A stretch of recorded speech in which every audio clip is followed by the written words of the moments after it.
Hello, my name is Justina Hamondanto in team, bringing you God's word today. We are going to be talking about the Samaritan woman whose story can be found in John 4 1 to 42. Jesus was traveling from Judea to Galilee and had to pass through Samaria. Jews usually avoided Samaria, but Jesus intentionally went there. He stopped at Jacob's well, and there came a woman at noon to draw water from the well.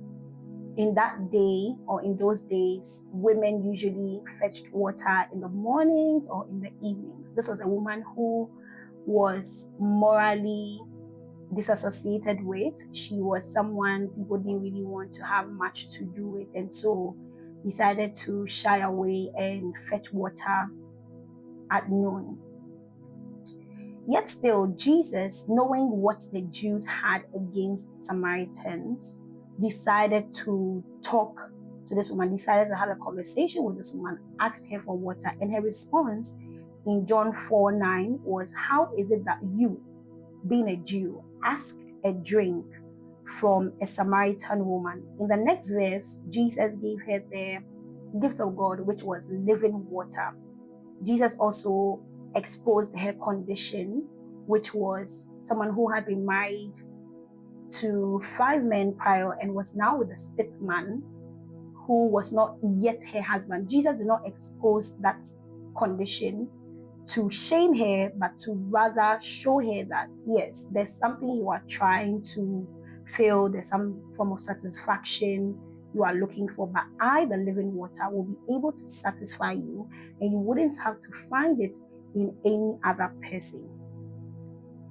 Jesus, after speaking to her, or the woman, after hearing what Jesus had to say, left everything. She dropped her jar at the well, ran to the village to go and, evangelize, talk to people, tell them what she had encountered.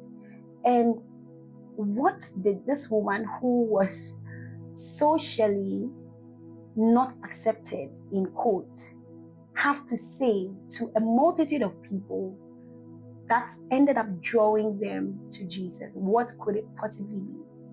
Maybe they had never seen her speak in such a manner, and so that was compelling. Maybe because she had had experiences with 6 men, knew the right things to say, or how to say what she needed to say, or maybe she had something that attracted people.